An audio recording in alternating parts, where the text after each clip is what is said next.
All righty then. Welcome, Steve, to the Leaders Who Care series. I think people are going to see, a lot of people probably know, but they're going to see that you do deserve to be on a Leaders Who Care series, right? Mark, absolutely. I know. Um, as you would know, best place to start, and I always have to put an asterisk beside this, especially for men, is if you can introduce yourself, kind of like where you're from originally, where you are now, however comfortable you feel about sharing about your family and stuff. Um, Maybe something you've never told anybody you want to reveal to the world now. That's always fascinating, also. We'll get into the business-ish and all the stuff you do after, because guys always say, "Well, this is my title and this is what I do." That's the first when you say, "Well, that's not the question right now." So, share a little bit about Steve. Yeah, I grew up in Northern California, Saratoga, which is a San Jose. You probably heard of Silicon Valley, Saratoga's area. I grew up.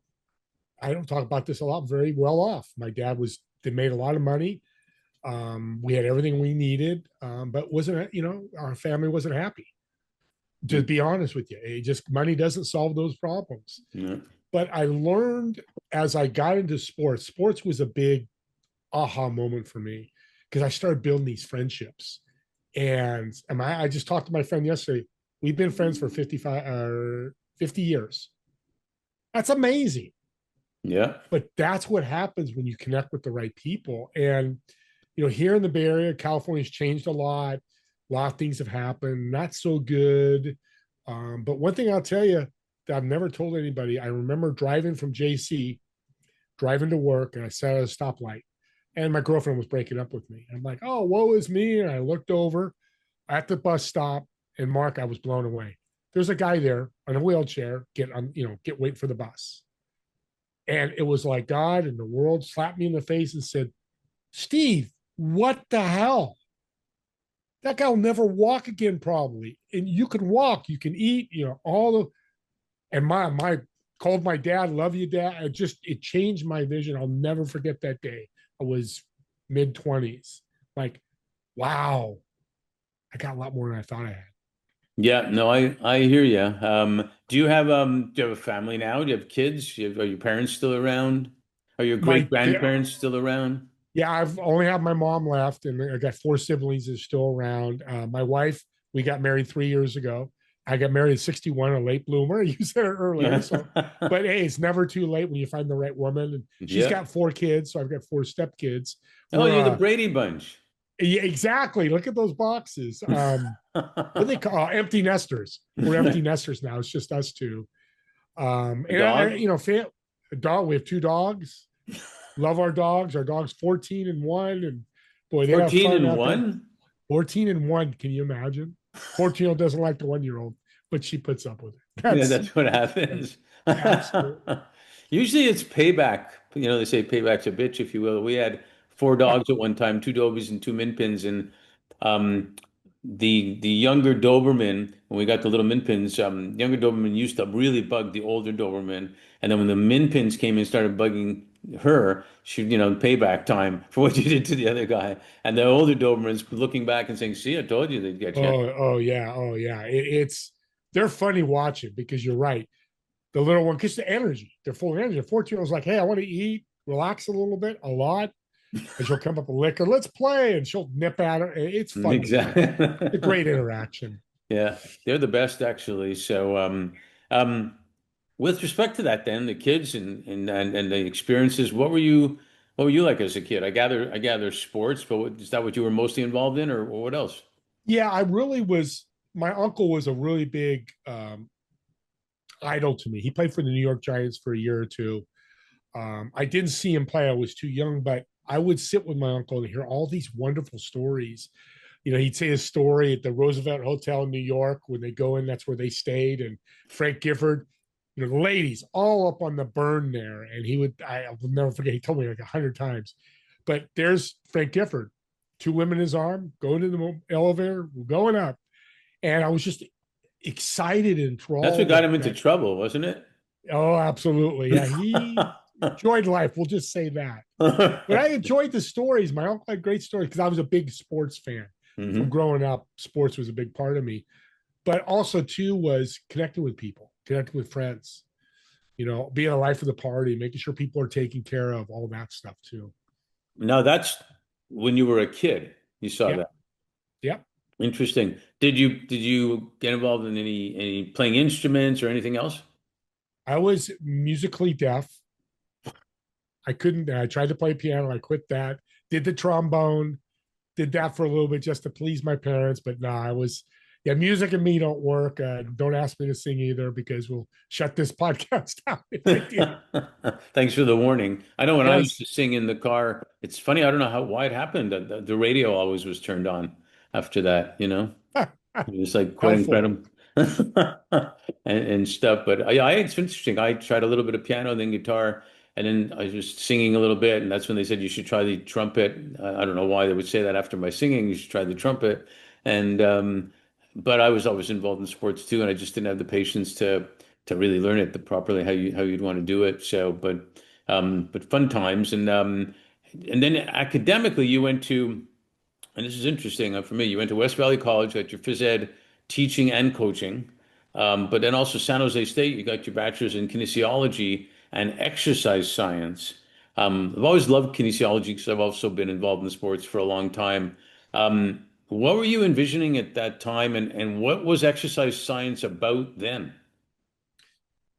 It really was something to become a PE teacher and a coach. You had to have that degree to be very transparent, which I will be, because that's what I wanted to do. I love sports and I loved kids. And it was just a great opportunity to be able to be on the field again. I thought I'd be a pro football player and all that. Well, when you're 5'8", 185, nobody's knocking on your door, which I learned in JC, which was great because it led to that pivot of doing that. And then, interesting enough, the entrepreneurship bug hit me. And I was selling stuff on eBay just for fun, making some money. And I ran into this guy who had a recycling company. And we started talking. He's like, I could use a partner. So I left school, finished, didn't go to coaching, and jumped in and started my own business with recycling. Very And it cool. was, and this is a 40s now. I started JC at 40s. Was not good in school and high school. C's, if that's probably great if I say C's, but sports was my big thing. And then we launched a health club, and that's before the JC and everything. Did that for 20 years. That's where I started learning about service because we had the best service club in the world. I, we gave them towels. We remembered their names. We asked them, how's your journey? How was your vacation? How's your kids? How your building those relationships. And it led to this going to school because we sold the company. I'm like, I got nothing. I want to go back to school. And that led to this starting this company. And the partner eventually left after 6 months. And then for 7 years, we had more money in the bank than I could ever think of because I reached out to my network in the health club industry, which is thousands of people, said, hey, I'm launching this business. And people would call me every day on my phone. I was a secretary, I answer the phone because I built those relationships. I built great connections of Well, taking care of people. there's a lesson there for sure that even with all the technology out and right now, it's still the relationships. They say cash is king, relationships are king. Yeah, absolutely. It's funny you say that. Hadn't heard that phrase in a while, cash is king. But yesterday I had Howard Behar on my show, and he's one of the executives of Starbucks for many years. He said we had it on our walls. I'm like, really? Yeah, the executives walk in for Starbucks. The first thing you see, cash is king. So I love that. I thought foam is king at Starbucks. Yeah. Um, 1A maybe. no, not to get off track, but I had the opportunity of meeting Howard Schultz a couple of times, and it's quite amazing when you talk about culture. I remember him saying, well, he really cared about his employees, really cared about the brand, he cared about and two things that stuck. He said when he came back one time, he noticed that the aroma of burnt cheese in the microwave was overtaking the aroma of coffee. And even if you don't like coffee, and interesting enough, a lot of people like the aroma of coffee because it's nostalgic or whatever it does to us. So that was number one. He also took things very personal. We talked before the call about taking things personally. And there was a McDonald's commercial that was once on that had two ladies. It was on radio, then TV. Two ladies talking. They're in McDonald's and having coffee. And said we didn't have to. It was great. We don't have to pay through the nose for the coffee. But then they said that didn't bother him. But then they said, and we don't have to walk around with our nose up in the air either. That bothered him because it was attacking his customers at that point. And it was brilliant actually, what he thought about. And that's relationship as well, relationship with your customer and taking care of them and great experience, the whole bit. It's the whole ball game. And that kind of leads me to one of my favorite topics is people, is talent, is leadership. And like our firm, for example, was founded on the premise that leaders in their organizations will always do better when they're doing good at the same time. It relates to a lot you do. Um, and tech is a resource, it's a tool to make a lot of that impact happen. Um, you were in your career, you talked about you were engaging with clients on all sorts of products and services, and what was the value to them? I believe I read what are the products and services that you were bringing value to them, not just bringing a thing to them. And that aligned, as I said, with doing business with a servant's heart, which we'll talk about more. We also mentioned I do a lot of sports analogies, a lot of sports analogies, like you do, I'm sure. Yep. But it's because it's true. How did you translate your initial dream, as you mentioned, to play pro football? I'm 5'7". I was going to play pro hockey, by the way. But I was somewhat smart because I skated super fast after I trash talked and slashed the goalie, and I had my enforcers around me to protect me. But how did you Great story. translate your initial dream to play pro football? Because it's a big dream to do that. Like we all have to what you're doing now. I think sports and business, the bridge is unbelievable. And on a side note, we're taking sports away, we're taking PE away from these schools. Please don't. I'm here where there's teams with 20 kids on a football team. They can't play because they get hurt. It's too much. I learned discipline, responsibility, accountability, and how to work with people. Yeah, Football, perfect example. Hockey, football are a lot the same.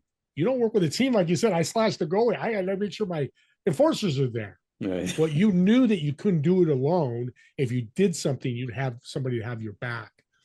Same thing in business. If we don't take care of people, we're gonna have a problem. People are an asset for us. People look at all this. I've got a brick, office building. I've got this great service. I got this, and they're important. But wait a minute, you need people first. I don't care if you're a plumber, an entrepreneur, own a marketing agency. You need people. But to build that asset, you got to treat them with value. Yeah, and every single person does have value, and it's not rocket science either. It's actually not that hard, which makes you wonder why people sometimes don't do it because it's easier to do that than not, actually. Yeah. So I agree with there's so much in sports that is important, and even beyond learning how to win, learning how to lose, learning how to learn from losing. Again, you would know this. You hardly ever see a championship won from a team that hasn't lost a championship before because they see what it takes to win. And my Florida Panthers, we're hoping for a three-peat right now and stuff. But which is it's hard. I interviewed, it's interesting. I interviewed an NHL executive a number of years ago, and he said to me, um, "Our goal every year is to win the Stanley Cup. Without a doubt, that's our goal. However, we're not naive. It is very hard to win. 1 year, never mind 2 years. It's very hard to win. Um, what our mandate is to have winning seasons every year." And he says, that's the players for sure. It's the coach and this and that. However, it's the secretary that the players see every day in the arena. It's the Zamboni driver that they see every day. It's the this person, that person. Certainly, their trainers who are super critical to the whole operation. They're the ones that it's the whole culture there that impacts every day. And it really did hit home that's and again it aligns totally what you were saying before. It takes a team, it's the whole thing, it's the culture. That's how you have winning seasons.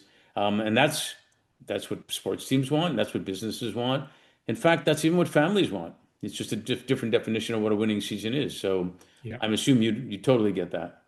Oh, 100%, because it's just like a business. HR team, sales department, your marketing department, that's your Zamboni guy. That's your secretary. It's just a different name, but it's still people and how you treating people. And the other thing with sports that I learned was there's a coach. What he says goes. If he says you're going to run laps, you run laps. And a story comes to my mind is senior year. I love football because my uncle and my cousins were top football players. So I wanted to be like them. And I never was, but I loved the sport. But senior year, I wanted to play baseball again. I played freshman year and I quit for freshman or sophomore, junior. And I'm going to go out and try. My buddies were playing. I'd be cool. I made the team only for one reason. He came up to me, the manager, coach, and he said, because you listened to everything I said and you did everything I told you to do.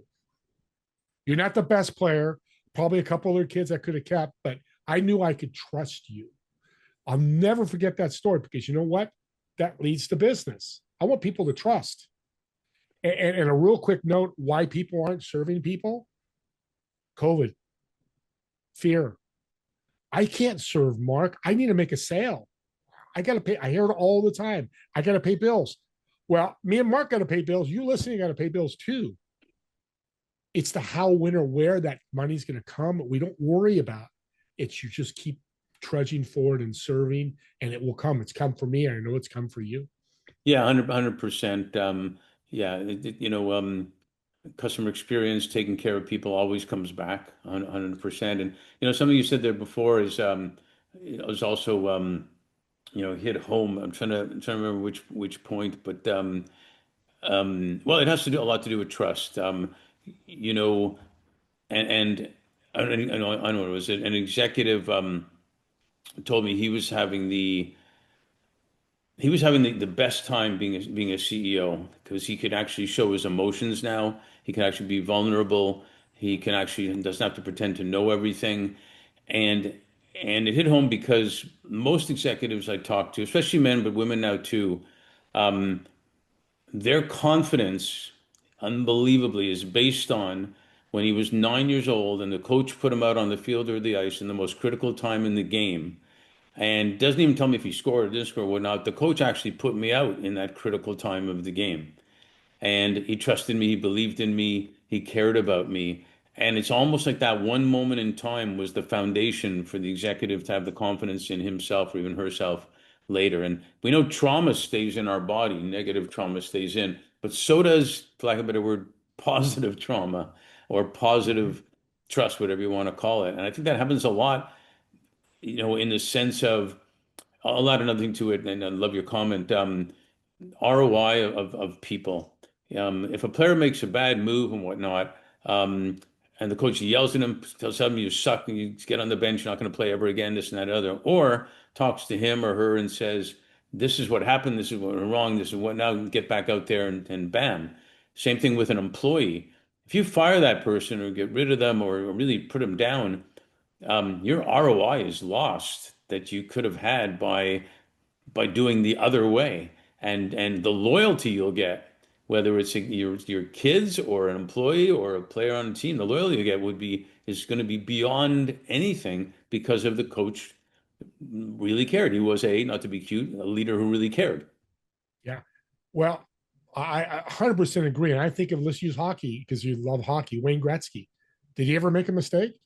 Probably the best player ever in hockey's history. You have to make it. Yeah, Yeah. I'm sure the coach, but would he be where he was today if the coach kept pulling him out, yelling at him? And they probably did get yelled at, but to the point of, but also show love. You could, say, hey, you did something wrong, Steve, but let me hug you. I love you, but don't do that again because this is why. Well, That's we use an expression, clear as kind. The clear clearer as you kind. are with people, the kinder you are to people, and especially pros get that, but even kids get it.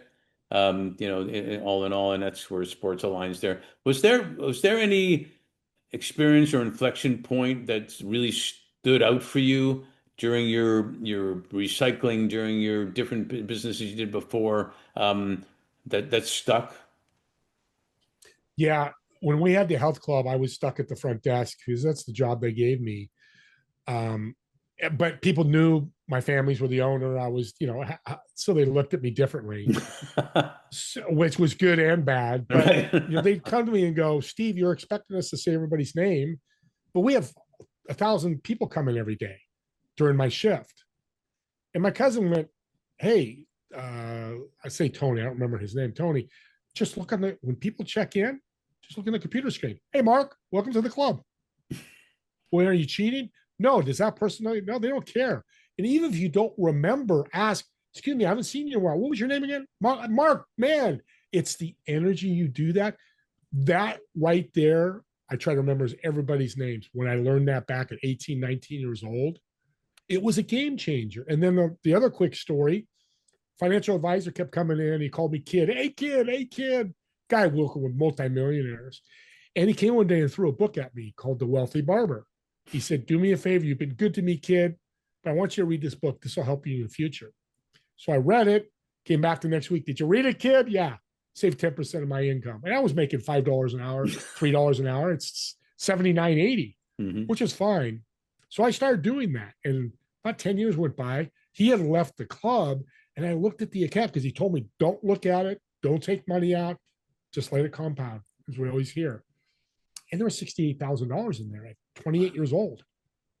Mark, I thought I won a lottery. So I called him and I said, hey, Tony, thank you so much. Hey, let me send you $1,000. That was your job. Let me pay you for the.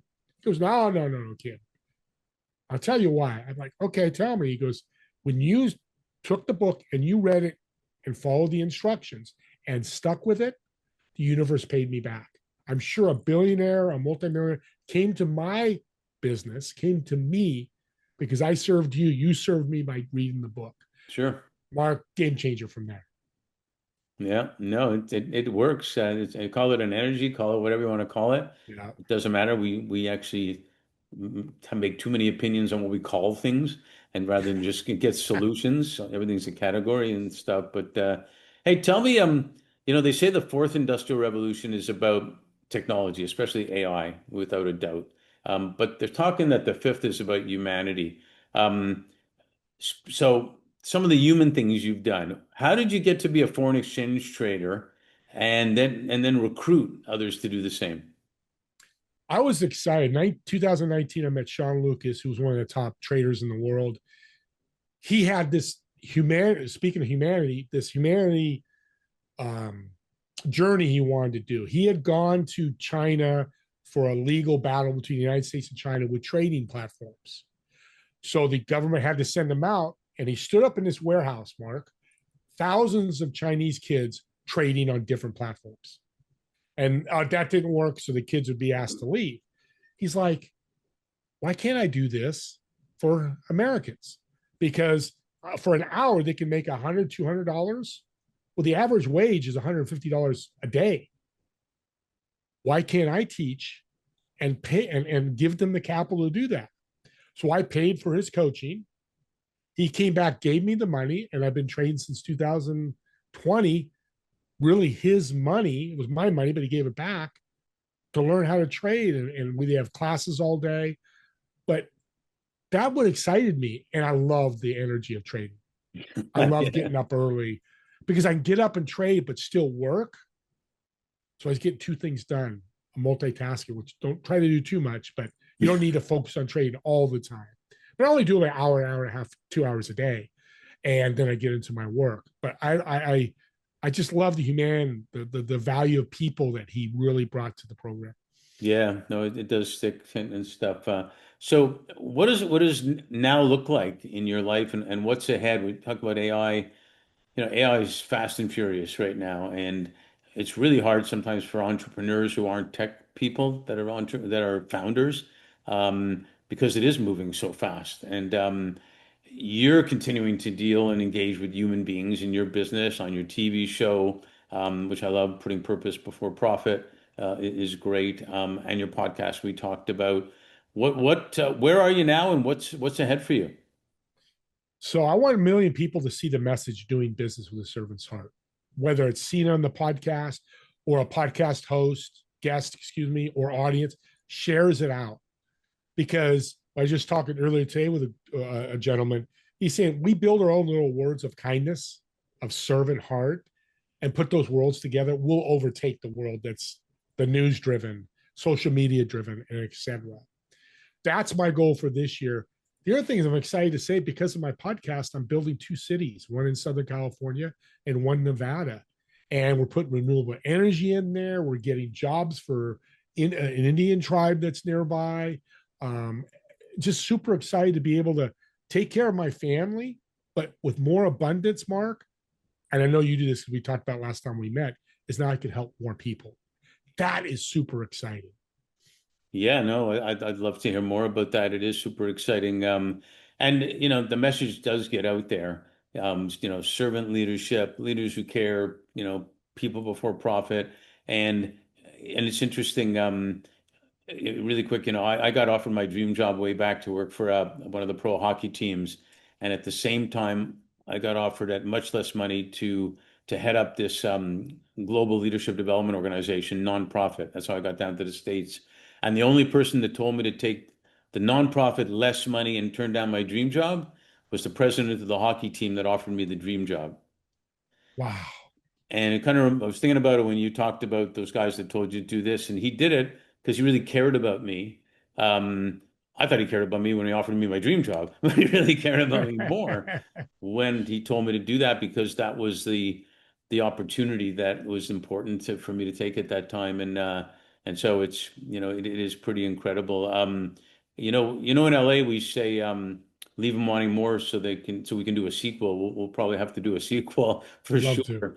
Yeah. But I want to ask you, a client told me once in 2021, talking about the pandemic year, 2020, he said it was the year that flew by slowly.